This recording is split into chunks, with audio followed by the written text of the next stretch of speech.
Good afternoon, people of grace. For today's Pastoral Connect, I want to take a little bit of time to talk about Daniel. And Rodrigo is going to be preaching from Daniel chapter 1 this Sunday, so I don't want to accidentally steal any of his thunder.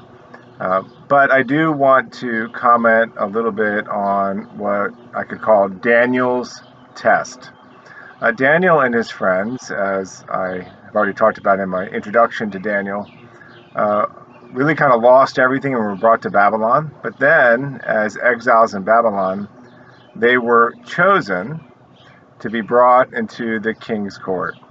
And others have talked about what uh, is said about you when you're faced with a choiceless choice. So Daniel is chosen for a position he didn't want, wouldn't have chosen it if he could. He would have been back in Jerusalem, not having his country conquered. But now that he's been chosen for this position, he has choices to make. So Daniel shows us as God's children, as people who are chosen and loved by God, uh, how the chosen make a choiceless choice. And really it comes down to this. It's the greatest commandment, and it's really our theme at Grace Bible Church is whatever you run into, whatever circumstances bring your way, are you going to love God, love your neighbor, the person you are actually around, the person you meet, and serve them both? And that kind of boils life down to what it's all about. That is the test. None of us have chosen what gender we would be, what ethnicity we would be, where we would be born, when we would be born. We didn't choose this, it chose us. And now we make choiceless choices. We didn't give input into those decisions, but now we find ourselves in a circumstance and we now begin to make choices.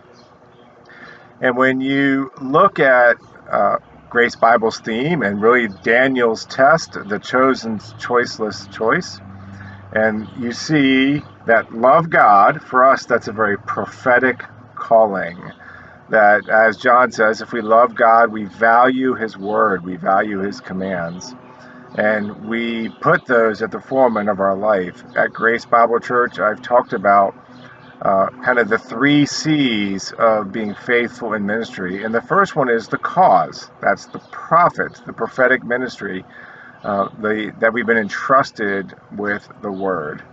And we show our love for God by honoring his word. And you see that in Daniel, that he had a deep commitment to honor God's word when he found himself in this situation. We're also called to show concern for other people. And when asked who is our neighbor, Jesus basically teaches your neighbor is any person you actually see. And Daniel found himself becoming a neighbor to King Nebuchadnezzar and to the whole royal court of Babylon. He got dropped in that. But Daniel rises to that priestly challenge to kind of be a mediator between these people you meet and the love of God, and really model for them the love of God and show concern and a compassionate heart. And Daniel does that for Nebuchadnezzar. And finally, he's chosen and trained really to execute and administer things well. Love God, love people, serve them both. Daniel was being trained in the corporate life of Babylon to administer the kingdom well and serve the king well. And your ability, my ability, to do what Paul said to the Corinthians is just to be found faithful as a steward of whatever life brings your way.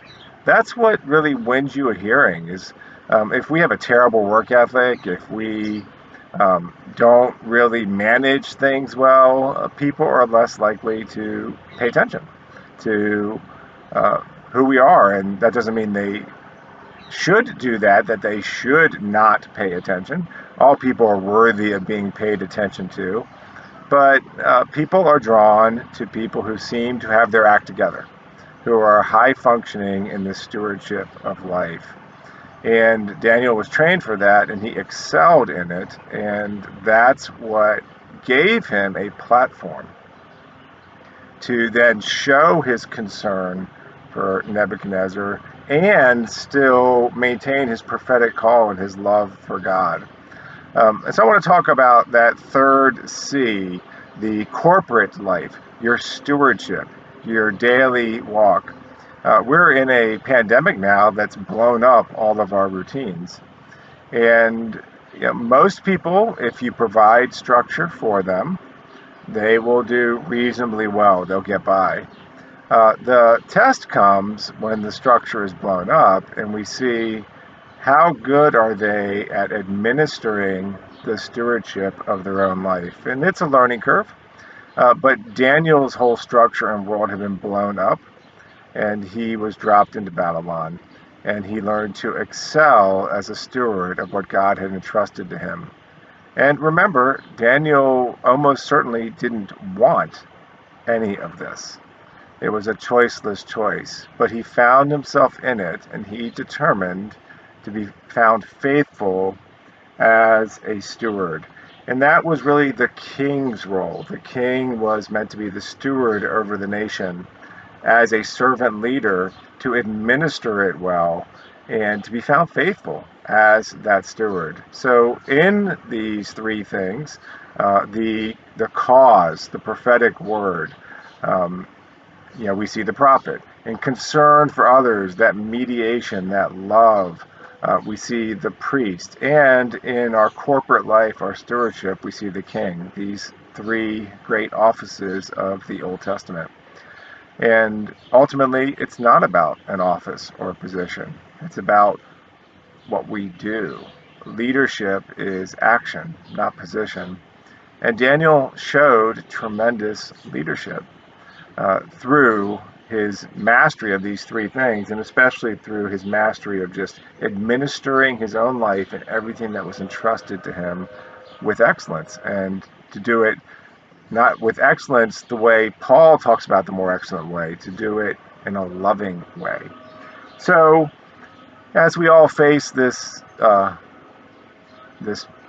that chose us, we didn't choose it, it's a choiceless choice for us, we can choose to respond well and to be counted faithful as stewards for the challenge that's been dropped in our lap. We wouldn't have chosen it. We don't typically aim that high. We'll normally settle for more trivial challenges. We want to set a course for ourselves. We're like, well, yeah, I know I can beat that one. But I'd encourage you to be a little more free-spirited, a little more adventurous, a little more willing to say, well, here is the scenario that I found myself in, and you know what? I'm going to beat this, and God's going to help me. He's going to be with me. The main thing I want to keep my eyes fixed on is that I would be faithful in God's eyes as a steward.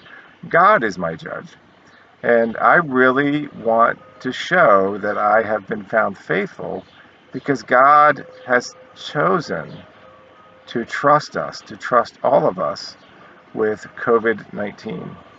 And that doesn't mean COVID-19 is good any more than it means that Israel getting conquered by Babylon was good. But part of our faith is to realize that God is omnipresent. He's everywhere. He is experiencing this with us. He's the ultimate priest. He cares. He has the ultimate cause to build a kingdom of light and love. And he is the ultimate servant leader to administer all of that well. And we just want to imitate him and look to him and say, wow, I really don't want to face this, but I'll work through that, and I will rise above this, and I will keep my eyes fixed on you, and I will pass this test by your grace, for you are my judge, God.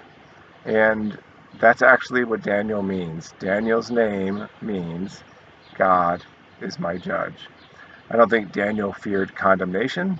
I think he saw that as a way to, he saw his own name as a way to give him clarity.